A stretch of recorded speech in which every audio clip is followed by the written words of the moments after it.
हिंग तुम दबिनी एक फिरोल होंगलेगा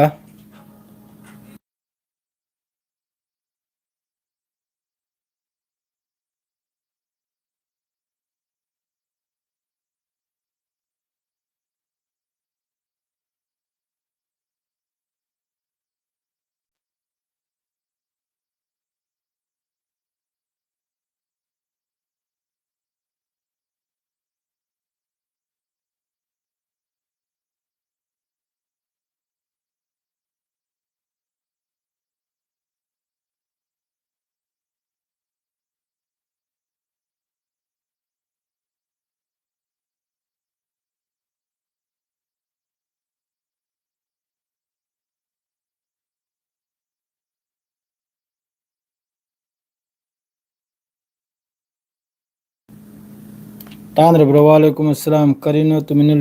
लेज नते सोमदा रूमोला दो मागी मोबाइल दे इसे यम लाइबा अदु कॉपीराइट तु गी ना नातंग माइक टू ऑफ द थंबा वालेकुम अस्सलाम इखोय ददी हयंग इतनिको वॉइस लाब्रो वालेकुम अस्सलाम पाव खर यामने इंपोर्टेंट होबो पाव खर लाय अदु अदुम लाइव से थोक तुम पिरम गायननी खर सांगतक न थेंगतक न लाइव से वारी सानसे अदुम दे चाक हौन रब्दा करिनोम ताहाबिरो चाक हौन रब्रा ना होय तुमने द्रिजालो मयाम सऊदी अरब तदी हयंग इत ओइरे हयंग हाइबो होजिक नालो मतुंग द पुंग क्या यौरे हयंग चंगद्रि को नातंग वाली ब्रो पाउनुंगाई भाइबो बो कनिंगी अमेरिका की F-32 मसाई ने पोस्ट तौरमनी को F-32 में ईरान की तरफ तगी थुगाइबगी वानी को थुगाइब हाइबदी जखम तौरगे न पाइदने चखि है जखम तौखिबा अदुर खरम नबु कनम तौरा हैना क्रैश लैंडिंग हाइबदो अदुनी सेंगना हाइबदा क्रैश लैंडिंग ओरिम नाबने मखा ताबल जजीरा दसु पाव मयाम ले ईरान की सपोर्ट तसु मयाम गांगलब को कोंगाई में लेरे अहमद सिलेरे F-35 से ईरान सेटल जेट सेंट्रल एयर पेस तने एयर स्पेस ता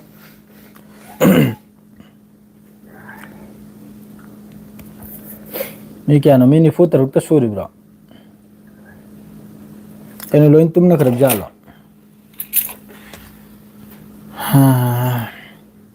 लेबनान असी इजराइल ना कयाम लौखरेगे लेबनान सी मयाम मा लौब हाइबदी लौबगी फेफम दनी को लेबनान से याम साथीना मनुंग हंजलगने मखोन एयर स्ट्राइक तौरिसे अते इते सोद्रो हेल्ब पाउसु कोंगाइम से लेको अय अदुम मखा ताजरके ईद मुबारक ब्रो ईद मुबारक तुम रगनी सुगन कन हजिक तुमेगा अमका कमतम हौगदोरिबा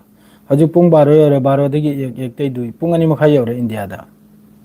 पुनिंग अनि मखा यौरे कैदोबे अमका तुमगदोरमने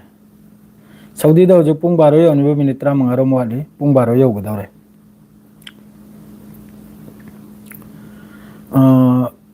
ईरान की तरफ तगी मखोइना हजिक काप खरेसे 64 सुबो वेब निको असिदा पाउसे मयामम लेरमले साइ पाउसे लिथोबा हजिक अमका ईरान की सेंट्रल एयर स्पेस ता मखोइ की F-35 अमा मसी खरम न पाउदस दो इ लौ थगरा लौ थम नते एयर स्पेस से हिट ती ओइब जानी अदुगा अखोइ क्रैश लैंडिंग ओइख्रब जान ओइख्रब ओइ मारे हजिक की कनम से मखोइ की F-35 से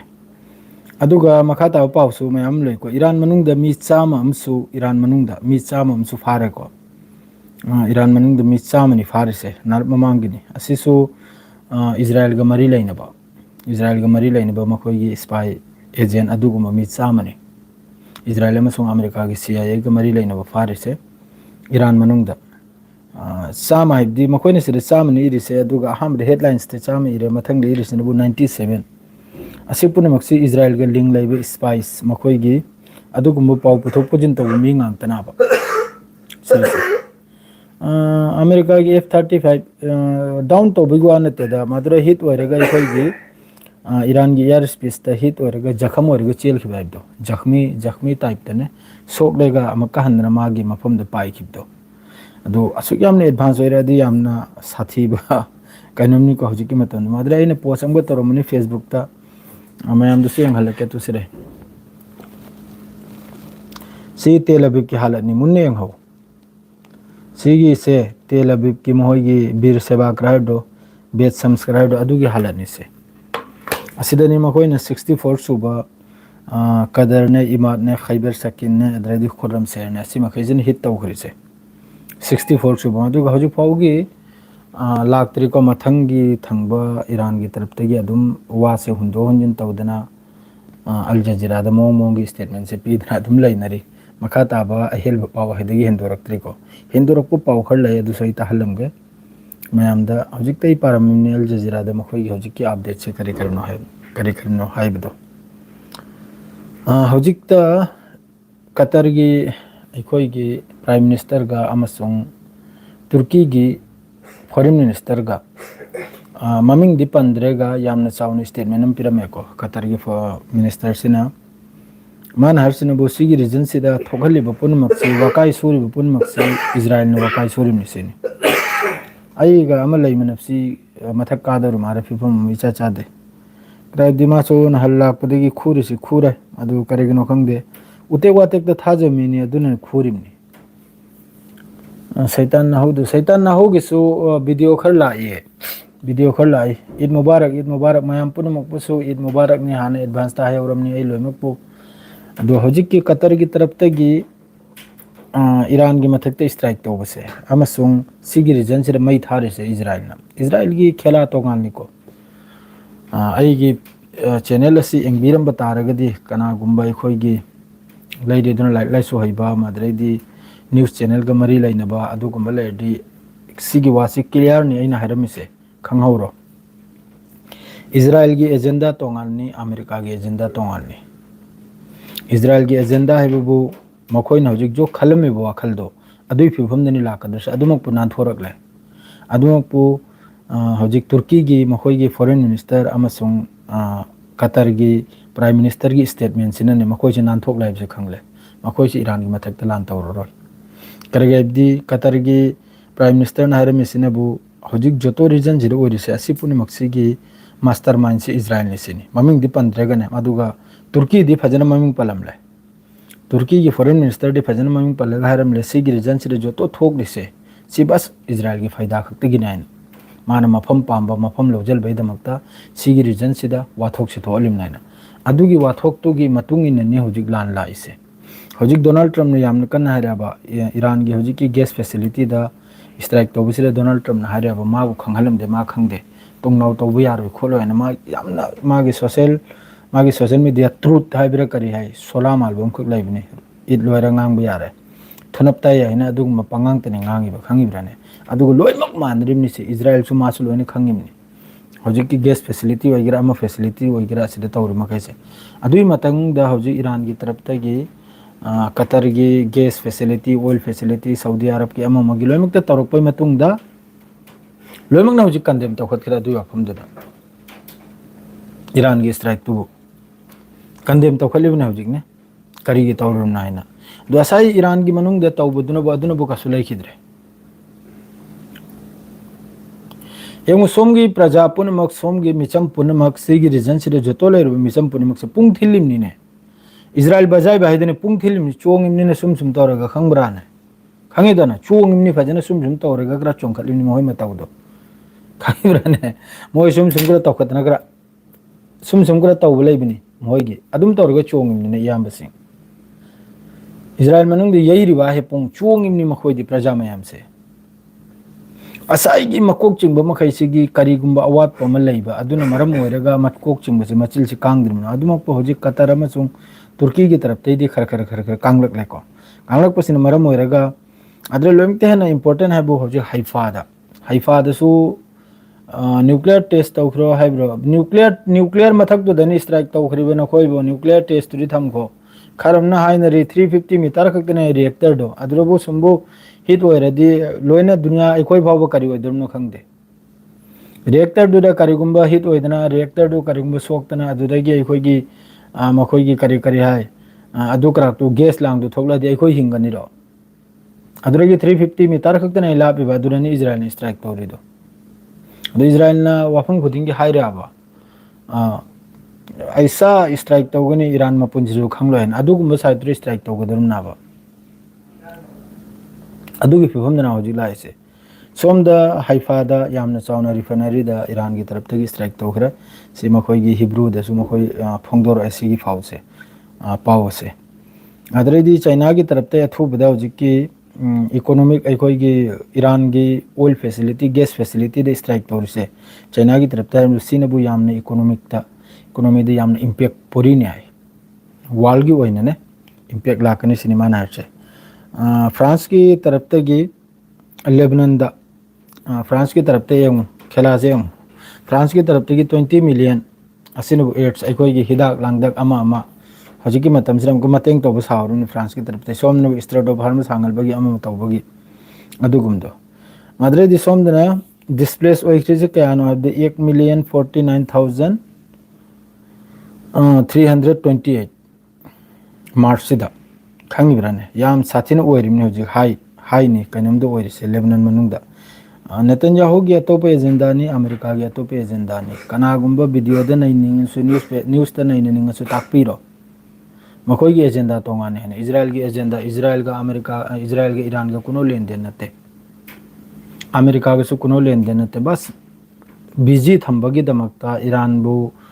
नौथलबगी यैथेकपगी थुदेकपगी दरकार ओइबिदुनबु अमेरिका बु थौजलगा ईरान की मथक्ता लान तोहलिमनि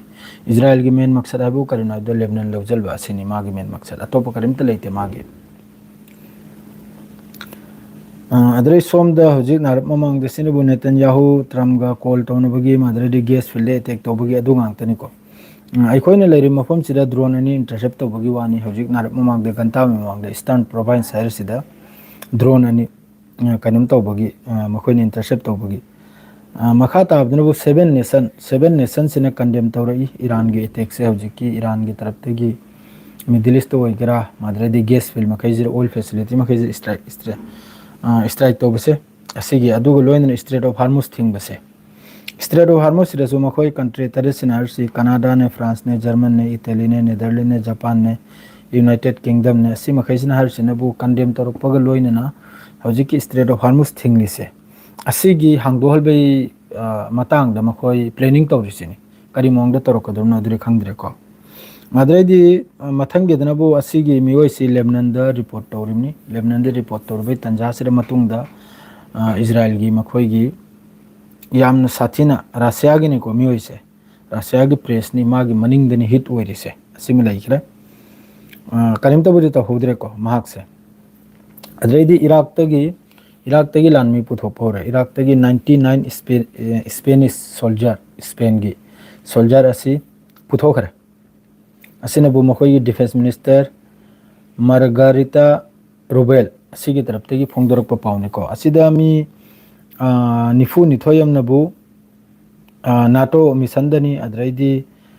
यांखैगा कयानोमनबु मखोई हजिकी इराक की मनुंगसिदा मखोई हजिक तौरिसे असिगी मतेंगी दमकता है तारेको अदरेदी मखादनबु अमक्कसिदा हाइरिसिनबु मखा ताबदनबु इजराइल साउथ लेबनान दा मक्का इजराइल की अनोबा स्ट्राइक साउथ लेबनान दा सिनेमान हाइरिसे मदरेदी हजिकी कतर की रस लफन हाइरिसिदा ईरान ने स्ट्राइक तौखिबगी मतंग सिदनी हजिक असिगी मतंग दा हजिकी कतर की प्राइम मिनिस्टर न करिमता हाइरमदे मागी स्टेटमेंट दुदा ट्विटर दा लाइमनी मान हारे से बस सी खक्तनी सी रीजन सिदा जब तक इजराइल दी पंद्रेगा देश अम खक्तनी मफमी अम खक्तनी सी रीजन सिदा मई थारे से मान मई थारिम नाइना मी दु कनान हाइदा दुम खंगो नेतन्याहू ने हाइबा अदुगा लोइनना कैनोम की तरफ तगी तुर्की की तरफ ते हाइरमी देसु बस सिदा रीजन सिदा मई थारि से कनान हाइदा इजराइल ने सेग हाइरममनी द हौजिक सी करीमोंग नाइबबु गैस फैसिलिटी हौजिक कतर की पूरा एलएनजी से पूरा थिंगले ईरान की हौजिक डिस्ट्रॉय ओइख्रिसि सेमगलकपदा कतर की हौजिक सोख्रिसि सेमगलकपदा चाही अमानि संगनिसिने असिना अखोई की देश तसु याम साथिना अखोईगा कतरगा चाही कुल की एग्रीमेंट है एलएनजी गैस की कया ट्रिलियन बैरल नो मादुगुंबगी महoi पिथोक पिजिन ओइ मारे मोंग से इंडिया का हौजिक सिकुंबसिदा इंपैक्ट सि परिरमनि अखोइसु वादौरिमनि अखोइसु याम साथिना वादरनि नंग चाकलीदुदगी हेना इंटेलिजेंस मिनिस्ट्री हत्खी अरांग अदुदी अरांग साइड ओइग्रे इंटेलिजेंस मिनिस्टर दो ईरान की अरांग अदुरी साइड ओइग्रमनि arangna Iran gi adugumba minister kaya said oigrami adugumba minister kaya warsu adugi mafamda phambagi mi lak lak thoklakare Iran da said oibagi adu yam tension natte da asal nungai ta baibu sigi region sire lairba Islamic country makaisina Iran gi landmark yaudresu condemn phawdi tawba yaidana landmark yaudresu ne condemn phawdi tawba makoi su khangle arang phawba Iran gi mathakte action lorung mane abdu hojik yauda tumina laikre hojik yauda tumina laikre no kariguna abda makoi su khangle madre di arang si Riyadh ta sigi region sire land tawnri se yengu Israel na ceasefire se pamdabagi di Iran Israel na land si lephaning dabagi di arang se mi phambagi wani Riyadh ta yamna sauna Islamic country makai gi foreign minister makai phamlega ngarang si Iran amasung Israel asigi land sigi matang da wan nei na bai wana ba ngarang se Riyadh ta adugi tanjadu da Israel gi taraptegi Iran gi mamangdan Iran na haigram ni mamangi step tane Iran haigram ni karigumba ikhoi gi oil facility amasung gas facility da strike to butara ga Middle East da laiba oil amasung gas facility punmuk se mai thado kana adugi wadum lokhatlega arang som da ceasefire gi matang da wari se sana ki dawraina Israel gi taraptegi Iran gi oil facility attack tawre adui matung da Iran na di hai gi bagi magi wada gi di matung ne chatharim ni do Iran nam ko tawrakle tawrak padagi asai gi ceasefire gi Iran gi matang da wari sanram gane aina peace gi matang da wari sanram gane torom base amaka Iran ga thinrabra adugum system na ba sigi matang sida asai war gi yamna khangbo miyo yam khakna har basi hoji Iran Israel lan tawndri sida peace purok po mi se peace amasung phajana ngangno mi se Ali Larijani khaktana ngamya Ali Larijani se ma khaktana hoji angam mi se lan lephalba adredi ceasefire gi matang da nainra pa amama se adugum miyo makhaidu Israel na target tarum na Israel gi maksad haibu Gulf makai si phun halba hatna halba America ga Iran ga busy tawba aduga magi asongi agenda Lebanon lawjal bagido ma adum lawjal yaba Lebanon manung da West Bank si adum ma lawjal yaba hojik so West Bank da su khulam khulani loin lawjalim ni zamin loin lawjalim ni capture tor ni aduga Lebanon da su numichu ba khajeji kap amum injal adi eng modna sum tawraga kap amum khuning amum khar tawraga ado di lawjal loira adugi agenda dun landu sangna chingthal bagi asai gi peace purakani bumi makhaidu ceasefire purakani bumi makhaidu target tawra sai to thoimna ba kari ga di Israel lan lep pam da ba Israel na pam se kana da som da busy oring da ahom da magi lawjal ba magi asal maksad ai bu greater Israel do magi greater Israel gi maksad to ado hojik loi maksu gyan tarim America su gyan tar imni loi na gyan tar imni aduna America su tala to halbugum am tawre imna manung da di ceasefire tawning mana loire manung da di Donald Trump su khoror kholim na magi ka su bangroi mapun si jupa Iran da lan tawra su Iran da gi thawli taram pu bangam loi mapun si jupa Iran gi leader punamak hato ke be matung da su Iran bu mana kabja ta bangam loi sim khango asi loi mak su khangam ni New York Times oigara makoi gi Washington oigara makoi gi Pentagon oigara loi mak ta haram ni nang na lan tawru se kari gi no hangla kharam ni mo kari faida no karim ta faida leite bas Israel gi khau pai bi rul ba मुझे Israel दिन हंदगी आसिकुम ब गधांग भक्त थीरिम नाव करम दे ना मक्त माक समझरे घंटी से यांजल खरेदना यांजल खराब हो जी आदरे इजराइल की तरफ से स्ट्रेट ऑफ हार्मस तसु जहाज के आदसु स्ट्राइक तो वे पावले अदुम खैदन ब हयंग युकी ददम पावदो हेर अगे ईद मतुंग दा हौजिक की स्वाइ जरा दम लोइ जलगे F-35 टू हिट ओइबनी अदुगा लौ थबे वानते मादुगा अखोइ की क्रैश लैंडिंग हाइबदो अदुम तौदन पाइदन चखिबगी वानी को हौजिक फावदा इन फंगिसे Twitter do gira ma do gira sa do gira asi phau khak tani pau se hoji phaugi pro mayam aduni tumlo Eid Mubarak mayam punam ko assalamu alaikum